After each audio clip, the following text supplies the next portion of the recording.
I need new music. This is the JJO Discover New Music Podcast. Welcome to it, another edition of Discover New Music. Very excited. My guest joining me today, talking brand new music from Rain City Drive, Matt McAndrew. And I know I'll never forgive you, but don't wanna forget. I only wish you the best, even though you're the worst. And when I'm feeling depressed, I miss the way that it hurts. I only wish you the best. Matt, how you doing, my friend?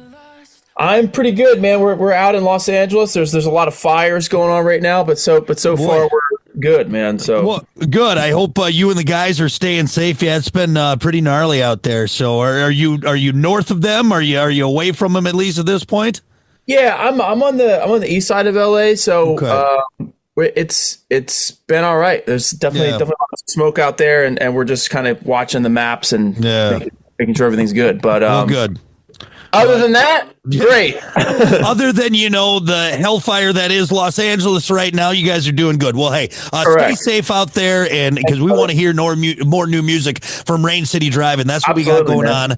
on. Now, this was released in 2024, not terribly long ago. I know we're in 2025 now, so we could say last year, but it really was just a few months ago. Things are different now.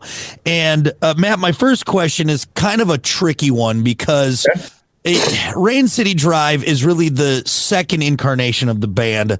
Obviously, you guys were originally Slaves. You took over on vocals in 2019. Then came the release of the band's self-titled debut, really, as Rain City Drive in 2022. To me, dead smack in the middle of the pandemic craziness. We weren't sure yet what was going on. Things were still changing, evolving. And now here we are with the brand new album. So with all of that said, where does the band find itself now with this new album? I guess maybe what was the mission statement? What was the goal? What were you trying to accomplish with Things Are Different Now? Yeah, I mean, I think we're always trying to level up and, grow off of the previous work. But this one just came together really organically, and I think achieved a lot of the things that maybe we were consciously pushing for on self-titled. It just came together a little bit more effortlessly in terms of blending harder rock sound and some more kind of like pop songwriting sensibilities. So it was really smooth. I think it started with the writing process for this record, which was a little different. Instead of just writing everything in studio under the gun, we had some designated write trips, and so I felt like we had a strong record going into the studio, and it's definitely one of our favorites. It's been great to see the reaction, but I mean, it's always different when you go in to make an album. You're sort of it's just kind of a snapshot of where you're at in life, and happy that people seem to like this snapshot, and you just kind of keep trying. So I want to touch on writing trips because I'm always intrigued on when bands get together, and sometimes they'll get a chalet in Vail, or they'll find themselves in a country cottage over in Europe. We'll talk on that in a second, but I want to go back to the album real quick, and I don't want to fill in the blanks for the band or anything. Did this almost seem like maybe a shot at a real first album, not taking anything away from Rain City Drive, your debut, self-titled, but maybe cutting away some of the craziness or being able to have more time? Is that fair to say? Am I off base on that? I mean, it's interesting. So when we did To Better Days, I was replacing Johnny, right? And then that has since become part of the Rain City Drive catalog. We made Rain City Drive as a separate band, whatever. But there was a pressure to not alienate the fans of him and of Slaves and the old stuff, right? So, and then I think on self-titled, because we were debuting the new band essentially and the new brand, that it was like, well, we want to have people know that, we're not going to do like a polka project or something. It's like, if you like The Better Days, you'll like this. As the same five guys, right? And so I think this album was the first time where, it was a little more like, okay, we've really truly set ourselves up to do something a little different. I don't know that we did anything all that different. I think internally there's always a a kind of a pull back to center as well. We'll see. Maybe on the next record we'll branch out more, but I don't know. I think with every album you earn the right to explore a little more, right? Right. So yeah. I love it. Well, again, like you mentioned at the very beginning, people are seeming to be really enjoying this. Whatever you guys did, whatever that magic was, or whatever the take was, things are different now. Is making a lot of great noise out there, and it's interesting because you did mention, and I think it's so key, the original fans from the first incarnation of the band and where we're at now. It's a fun journey that we've seen on this latest work from Rain City Drive, which again is out now. If you're just joining us, we got Matt McAndrew from Rain City Drive talking. Things are different now. The latest album released, and do you maybe have a favorite track on there? That's always a tough question, or maybe a track that speaks with you, if that's an easier one to answer. Yeah, to me personally, standout might be "Elusive Dream." I just really like that track. It's wasn't a single. It's cool to hear. It seems like it's the most popular of the non-singles, so I'm happy to hear that. It's funny, right? That when you make records, you can try to answer that question based on what song maybe you're most proud of as a creative, or what song maybe you think would resonate with you just as a fan, right? Yeah.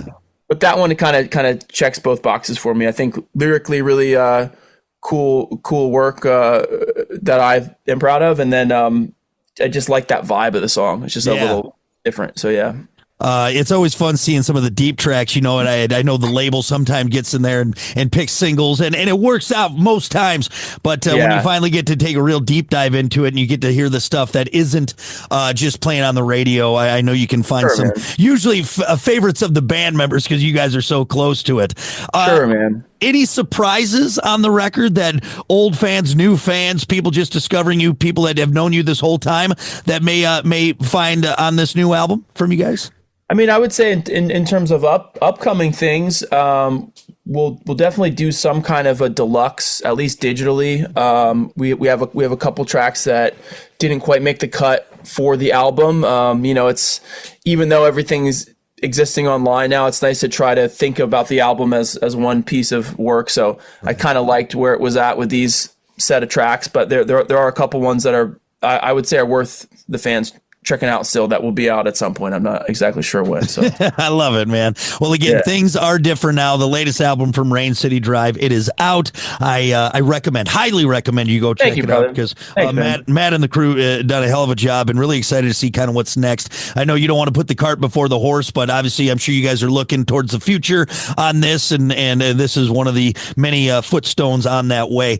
Let's talk real quick about these writing trips, because you guys said you had designated writing trips. Did you get out anywhere cool? Did you guys get to explore? Did you pull in Aaron Rodgers and go do ayahuasca over in the Amazon and write some tracks? What happened?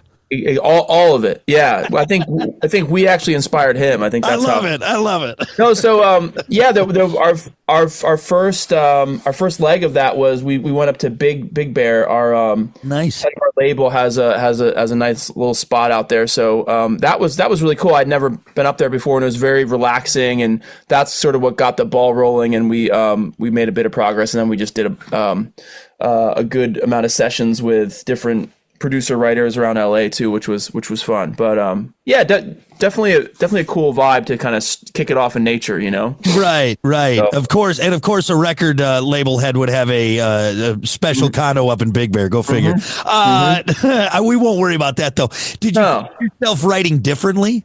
Getting away from that, was it a different mind space? Easier, harder? I mean, I would say just in general, the biggest difference was, again, with every other record, we're writing in studio. Yeah. So certain, like for something like To Better Days, we had 40 days to write and record the whole thing. Wow. So it's very like under the gun. Whereas this time it's still you walk into a maybe you walk into a new room and it's like you don't know what you're going to talk about when you get there. Mm-hmm. And you leave with a finished song, and it's really cool. And so you still have that excitement, but the only difference is you don't have to record it at the end of the session and then have it get set to mix, right?